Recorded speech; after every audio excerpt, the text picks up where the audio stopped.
Marketplace theology is the integration of faith with work in the world. It's making sense of our engagement in the marketplace, understanding its meaning, and practicing it in a righteous way.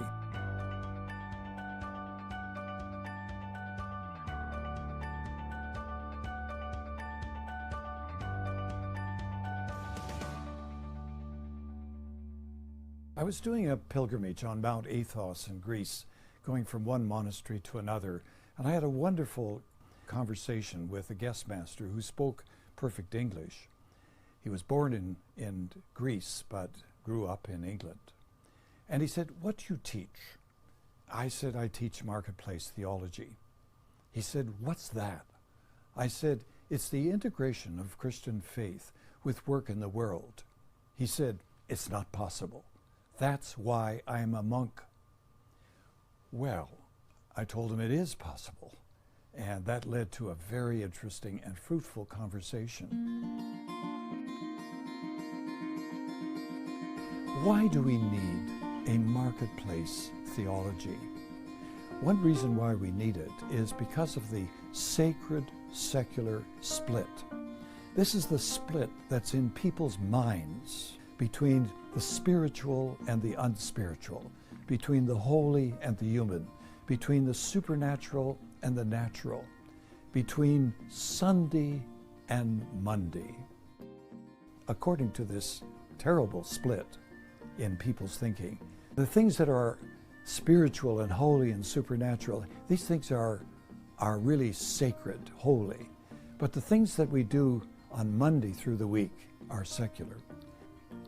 So the sacred-secular split is one of the reasons why we desperately need a marketplace theology. But a second reason is there is a false hierarchy of occupations. It's kind of a hierarchy of sacredness. The missionary is at the very top, the person who goes and lives in very difficult circumstances in another country and sends letters back and so on. They're pretty much at the top, but below the missionary is the pastor. Now, there's a couple countries of the world where the pastor is even higher in terms of sacredness than the missionary. And underneath that, you have a youth worker or a parachurch worker, and then you have below that people helpers and professionals like doctors and teachers and lawyers. And below that, you might have, depending on your culture, homemakers might be pretty high up in the hierarchy. And below that, trades. I apprenticed as a carpenter, sort of midlife, and I found it was really physically dirty. We would be lifting the roof of 80-year-old frame houses that had asbestos insulation, and oh my goodness, I came home and I was just so dirty, and I'd have my shower and get cleaned up. It was physically dirty, but morally clean. And then I went into business, which I found was physically clean. And then there's politics. And below politics, perhaps, are marginal occupations like stockbrokers and so on, and then some prohibited occupations. What's interesting to me is that the Bible really only has 3 prohibited occupations. In the Older Testament, there is witchcraft, or being a seance person, and secondly, being a prostitute. And in the New Testament, besides that, there is added the extortioner. We would call them today loan sharks, people that loan money at such a high rate of interest that they actually call into question the livelihood of the person who has been borrowing money. This terrible false hierarchy of sacredness has really been imbibed in people's minds, so that if you really want to do something of lasting value, something that is eternally significant, something that could be called God's work, you go up the hierarchy, if possible, to become a pastor or a missionary. I believe this hierarchy was smashed by Jesus of Nazareth. I would like you to meet Dr. Clive Lim, a business entrepreneur from Singapore. He has a long history of engagement in the marketplace, but he's also a student of the connection of faith and work. I am what you call an entrepreneur, but in parts of Asia where I come from, we consider businessmen or business people.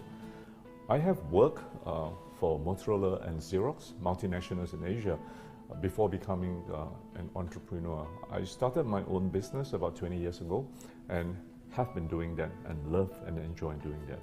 I have always been in a technology business.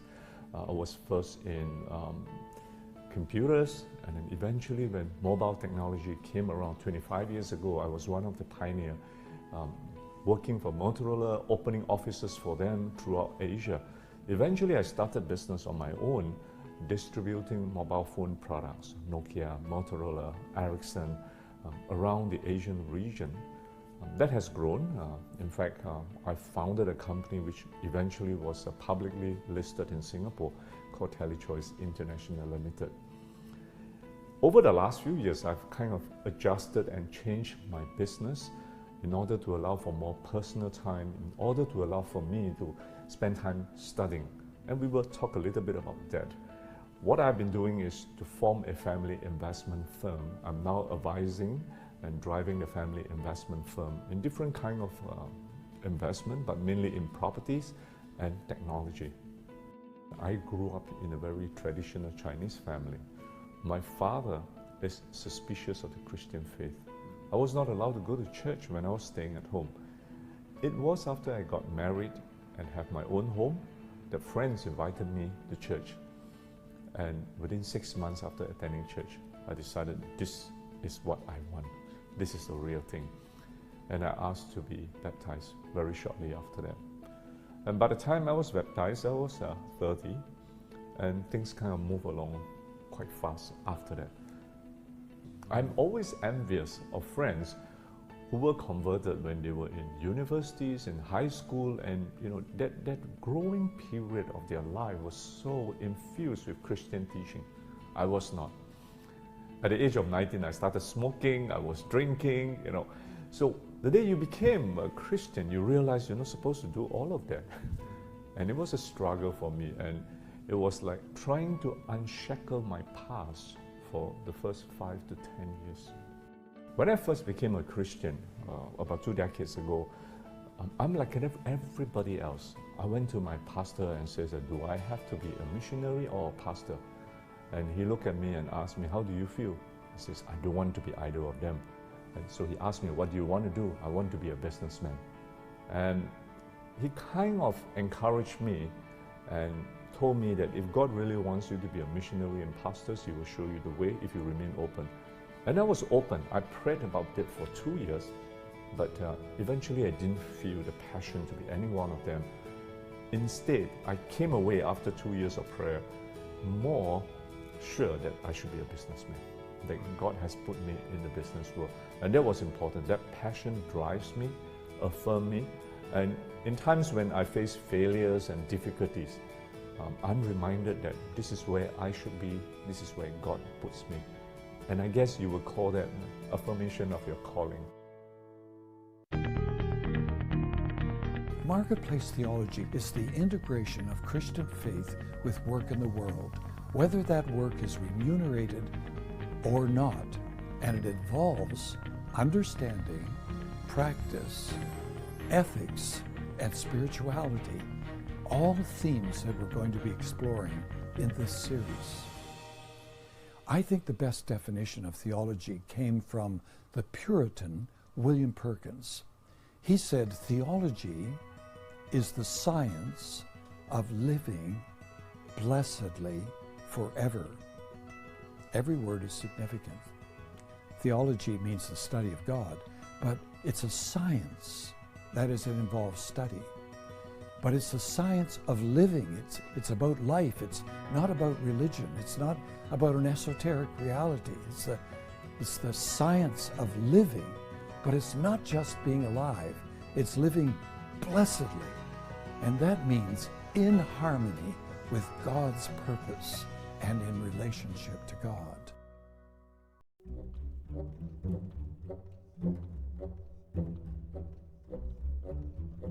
So some outcomes that will happen because of our exploration of why it's so good to be working in the marketplace are this. We'll see that work in the marketplace can be seen and experienced as a holy calling and as a full-time ministry. When people tell me they're leaving part-time ministry and going into full-time, I always tell them, I didn't know there was a part-time option available for followers of Jesus. A second outcome is that dualism, that church work is spiritual and world work is secular, dualism will be rejected with resulting impact on work ethic, motivation, witness, and meaning. Thirdly, there will be a redirection of Sunday towards Monday, empowering the whole people of God for their service and ministry in the world. And fourthly, this could involve the engagement of the whole people of God, but not just formal missionaries, but people will be sent out, the whole people of God, in a grand mission of bringing transformation, a new world coming, what in the Bible is called the kingdom of God, or the kingdom of heaven. So in order to visualize what it is involved in integrating faith and work, faith in the marketplace, I'm using a matrix which I'm adapting from David Miller. I'm trying to make sense of faith and work, and I have 4 quadrants, each of which has a name that begins with an M for easy memory: mission, mysticism, morality, and meaning. What actually and usually happens is that organizations, churches, and even schools attempt to integrate faith and work, but generally in only one of them. We're going to try to pull it all together and try to see a comprehensive, unifying integration of faith and work. One of the things we'll look at is mission. The marketplace is the most significant and strategic mission field in the world. Why? That's where people are. That's where they are for 88 to 100,000 hours of their lifetime. And so we can be there, and we can have an influence for God and for the kingdom in seeing the marketplace as a mission field. But even more, we can see that the marketplace itself is part of God's mission. My friend Dr. Sunki Bang in Seoul, Korea, in the Business Ministry Institute, has developed some thoughts about mission and work. And he sees the most basic one, where most people are, that business and mission are 2 isolated activities. A little better is that business can be for mission. That is, you can use the proceeds of business to finance mission.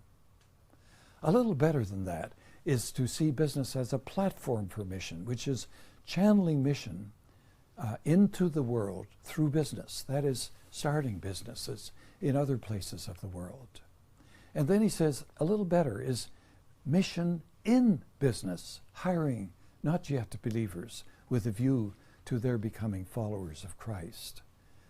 But the ultimate is to see business as mission, part of, not all of, but part of the mission of God in the world. So that's one quadrant, one dimension of integrating faith and work. A second is mysticism. I'm using the word mysticism really to speak about spirituality. And we're going to be exploring spirituality in the workplace in 3 ways. Thinking of it as spirituality for the experience of work in a kind of mixed life, action and reflection.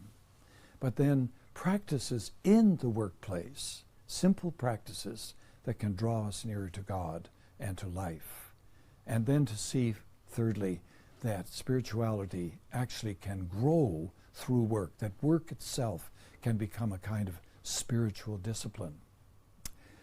I'm really amazed that Eugene Peterson, who's the famous translator of The Message, said, "I'm prepared to contend that the primary location for spiritual formation is the workplace."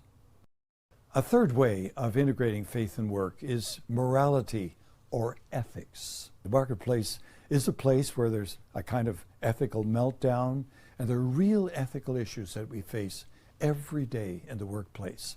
And we need to approach that from the perspective of God's purpose. We're going to be looking at 3 ways of making ethical decisions in the workplace. One is by commands, that is, absolutes which are given to us to obey. Or, secondly, consequences, that is, seeing the outcomes of certain actions. And thirdly, character, which is to actually see how out of a righteous character, a virtuous person, can come good decisions and good actions. And some people would add a 4th one, which is communion, which is simply being in the presence of God while we make decisions. But the question is, how do you know what is ethical? And we're going to be exploring that. Now, the last way of integrating faith and work, faith in the marketplace, is a meaning. And I take this to be what theology is all about, the meaning of what we are doing. And therefore, I speak of this in terms of 2 kinds of theology that can be done. One we can call theology from above, and the other, the theology from below.